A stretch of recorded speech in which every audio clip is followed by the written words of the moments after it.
Pila na edad niyo mo, sir? Si ma'am, 20. Kaano-ano kaya ng 20 anyos na ito ang kasama niyang lalaki na 68 anyos? Lolo? Hindi. 68, 20. Tatay? Opo, Nasaan yung birth certificate, ma'am? pero hindi niya tatay ha. Tatay ng kanyang kasisilang pa lang na baby. Ginagunita ni mo imong baby. Tumpak! Ganern! Mag-asawa nga sila. Anak gid ang gugma, no? Ang akala ko po, father niya yung kasama niya. Ano ba yan? Nakakadiri naman ganyang katanda. This is so disturbing and very wrong. Matanda tapos bata, mag-asawa, nakakasuka. Bago pa kumawag-kawag ang dila ng mga marites dyan, pakinggan muna raw natin ang kwento kung paanong nakatuluyan ni Lolo ang babaeng pwedeng-pwede na niyang maging apo. Sa Maitum, Sarangani Province, isa pang pambihirang relasyon. Ang lalaki, triple ang tanda sa kanyang nobya.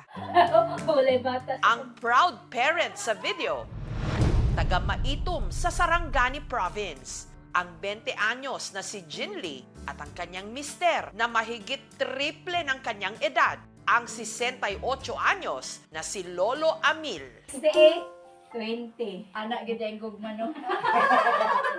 Ang isinilang daw ni Jinli sa video, ang bunsong anak nila ni Lolo Amil. Panganak ko lang noong November 13. Maraming nagugulat na mag-asawa kami. Ginagunita ni mo. Sayang po kasi pumatol po siya sa matanda. Marami pa po siyang pwedeng gawin sa kanyang buhay. May edad na po yung pinatulan niya. Posible pong maiwan mag-isa. Ang importante magkasundo lang kaming dalawa. Dito sa bahay na ito, 2 taon nang nagsasama sina Lolo Amil at Jinli kasama ang kanilang mga anak. Ako po yung nag-asikaso sa bahay, nagluluto, naglilinis. Habang si Lolo Amil naman ang nagtatrabaho sa bukid. Ito ang aking hanap buhay. Nagtatanong-tanong na kong saging, na gulay. Ay kung minsan, ilan na yun? Sobra 100, masay 300. May misis daw talaga noon si Lolo Amil, pero taong 2014 namatay ito sa high blood. Nagkaroon kami ng 6 na anak. May mga asawa na. Masakit yan sa damdamin. Kaya nangita ko ng pangasawa ko, kaya gusto ko magkaroon ng anak ko balik. Hanggang taong 2022, sa pagbisita ni Lolo Amil sa bahay ng kaibigan niyang si Antonino, may bumihag sa kanyang puso. Walang iba kundi ang apo ng kanyang kumpare. Ang nooy 18 anyos lang na si Jinli. Guwapo siya tapos masunurin, mabait, malambing siya. Kinilig yung puso ko. Nagapuhan po kasi mabait po siya. Bagamat papasa na nga niyang apo si Jinli, porsigido siyang sinuyo ito. Lalo't nasa legal age naman na raw noon ang dalaga. Mabait siya tapos mabuting ugali niya. Pag sabi niya na gusto na si Jinli, hindi ma ako nagulat. Bata pa lang, sa poder na ng kanyang Lola Noemi at Lolo Antonino nakatira si Jinli. Kasi yung mga magulang ko nasa Cotabato, nagtatrabaho. Hindi po ako nakatapos mag-aaral po. Grade 7 lang po. Nung minsang bumisita si Lolo Amil sa bahay ni na Jinli, naabutan niyang masama ang pakiramdam nito. Ako ang nagtabang sa kanya. Kaya ginalagaan ko siya. Dahil sa ipinakitang malasakit ni Lolo Amil, aminado si Jinli na hulog ang kanyang loob sa matanda. Nagkikwentuhan lang po kami. Doon ko po na kinikilig po nun. Kaya masaya po. Hanggang sa si Lolo Amil ipinagtapat na sa kanyang kumpadre, sa lolo ni Jinli na si Antonino, ang nararamdaman niya para sa apo nito. Bago ko siya diligaw, napaalam ako sa lulo niya sa lulo niya.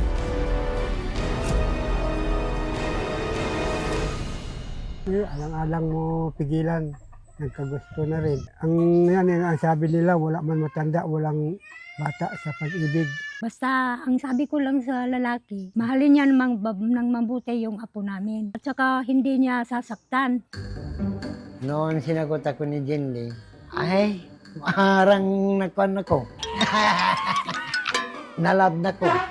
Kung doon kasi ako mapunta sa bata, parang hindi ko kaya. Kasi po naglalasing, may bisyo po. Pero pag maalagaan po niyang pamilya niya. Hindi niya po gutumin. Ay, mahal na ko si Jenny. Okay lang sa akin na mas batang asawa ni Ama para magkaroon din kami ng kapatid na dagdagan ng pamilya namin. Ilang buwan matapos maging magkarelasyon, sina Lolo Amil at Jinly nagpakasal. Mabuti naman po na asawa si Amil. Buti rin siya. Basta ang totoo ay nagmamahal po kami. Parang nakahanap po ko ng bunggulang sa kanya. Nung una, hindi raw inakala ni Lolo Amil na magkakaanak pa sila. Hindi ko na in-expect nga magkapanganak kasi hindi na magandang pamilya ko. Hanggang isilang ang kanilang panganay nito lang nakaraang taon na nasundan pa sa buwang ito ng kanilang bunso. Anak gideng gugma no. Wala bata sa pag-ibig.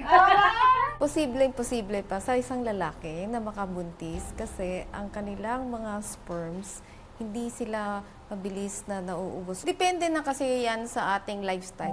Mula nung naging ama, nagdoble kayod daw si Lolo Amil. Ito ang tanim ko, ginapakain ko sa pamilya ko. Hindi ko sila ginapabayaan. Masipag po siya. Kahit masakit yung katawan niya, kaya niya pa rin buhayin kami.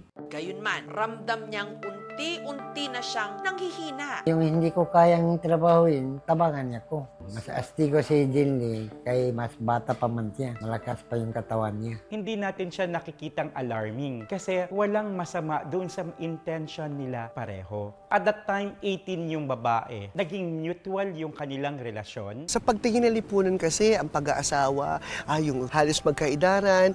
Kaya pag mahaba, malayo ang agwat, medyo hindi katanggap-tanggap na lipunan. But still, when both parties are in the right frame of mind, alam nila kung ano kahinatnan, tunay na pag-ibig yun. O sino tayo para mag-judge sa kanilang pagmamahalan? Takot din na mawala siya. Ingatan niya lang yung sarili niya. Hindi ko gustong mawala siya. Magpundo lang tao para kinabuhin nila. Kaya magtrabaho ka, magtanim ka, kung magbunga yan, para rin sa kanila. Kinagunitan ni mo yung baby. Pila na edad niyo mo, sir? 68? Si ma'am, 20. Basta walang pinilit o pinagsamantalahan, nasa tamang edad sila at tunay na nagmamahalan. Sino ba ang pwedeng manghimasok sa kanilang relasyon? Hindi ba't karamihan naman nakahanap ng pag-ibig na hindi tumingin sa kanilang pagkakaiba? Ngunit kung paano ang mga puwang sa kanilang buhay at pagkatao napunan ng isa't isa. Mahal naman ko siya.